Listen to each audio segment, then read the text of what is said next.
नमस्कार दोस्तों। आधुनिक भारत के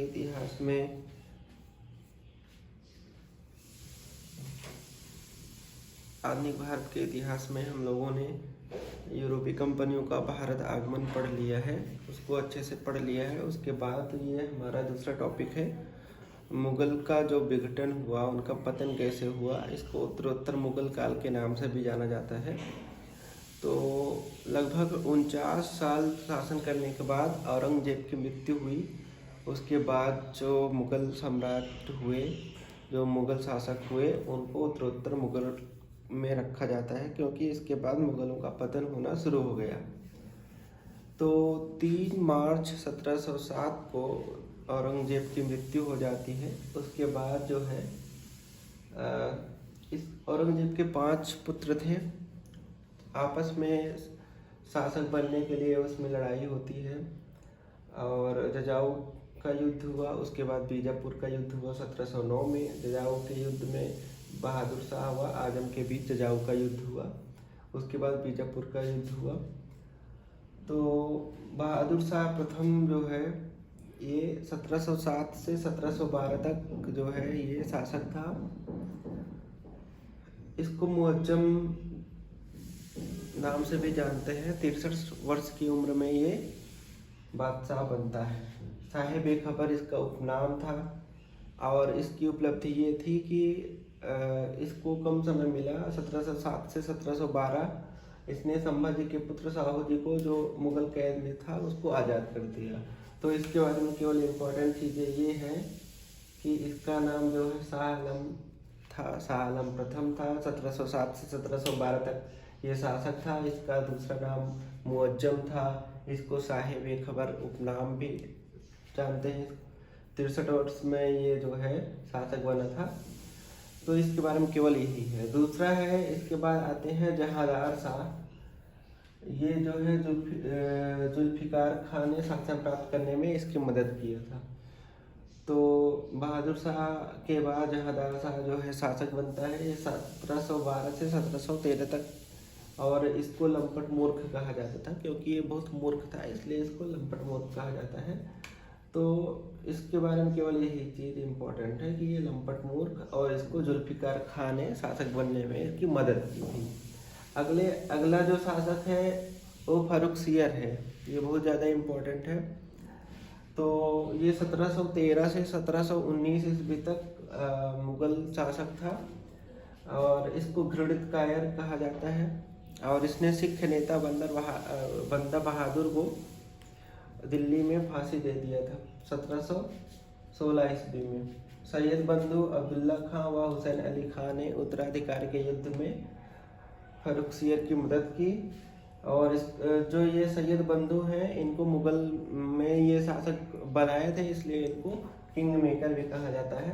1717 में इसने अंग्रेजों को जो है फरमान जारी करके सीमा शुल्क में मुक्ति दे दिया कि आप व्यापार करो, सीमा शुल्क नहीं लगेगा। हुसैन अली ने, जो ये सैयद बंधु में दूसरा था हुसैन अली, और एक था अब्दुल्ला खां, तो हुसैन अली ने इसको अंधा करवा दिया और इसकी हत्या कर दी। तो फर्रुखसियर के बाद जो है रफ़ी उद्दौला जो है ये शासक बनता है, जिसको टीबी हो गई थी, वो ख़त्म हो गई। उसके बाद रफ़ी उद्दौला, ये पेचिस के कारण इसकी मृत्यु हो गई। तो ये सबसे कम समय के लिए शासक बना।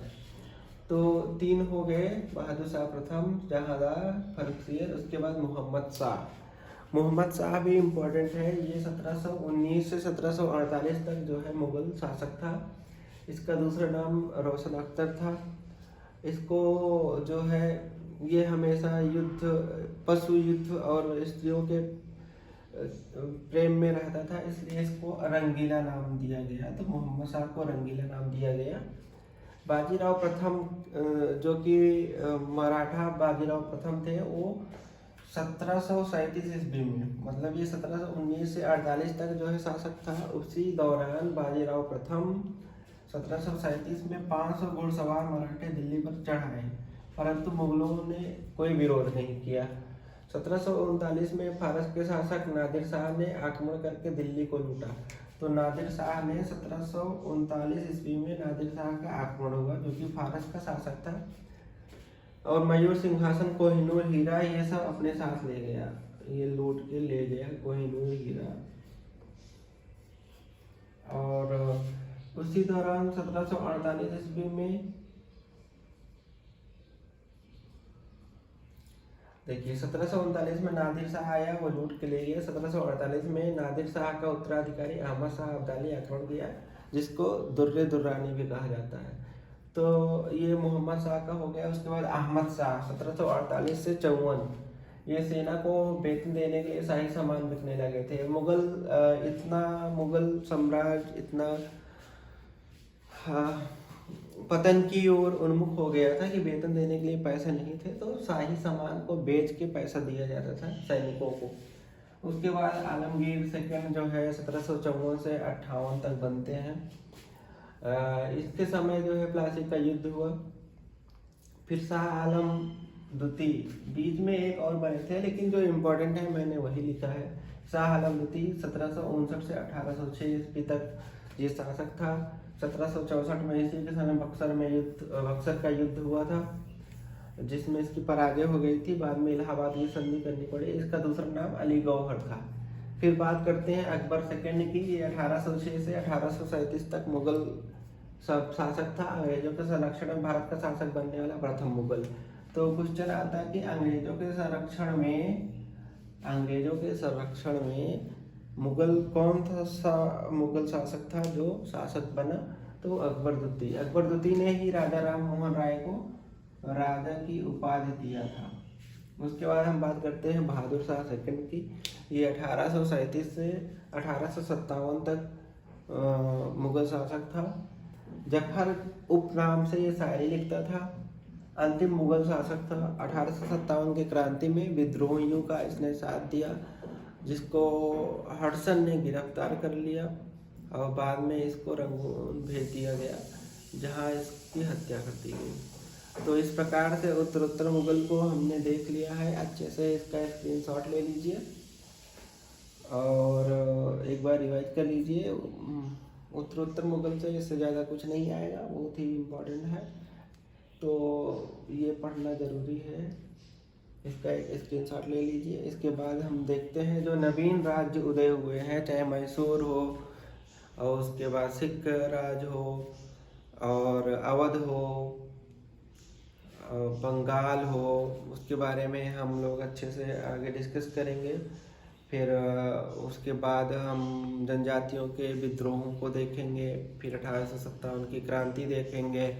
उसके बाद जो है कांग्रेस का गठन देखेंगे 1885 से। उसी के दौरान बीच में हम जो पुनर्जागरण काल, राजा राम मोहन राय, दयानंद सरस्वती, स्वामी विवेकानंद, ब्रह्म समाज, ये सब के बारे में अच्छे से डिस्कस करते हुए फिर हम आगे बढ़ते हुए फिर महात्मा गांधी आते हैं भारत में 1915 में। उसके बाद चंपारण, ये सब हम देखेंगे। खेड़ा देखेंगे, अहमदाबाद मिल देखेंगे। फिर असहयोग आंदोलन, खिलाफत आंदोलन। फिर उसके बाद आगे चलते चलते हम देखते हैं कि काकोरी कांड और ये सब देखते हुए फिर हम भगत सिंह, चंद्रशेखर आज़ाद, ये सब पढ़ते हुए आगे जाएंगे। फिर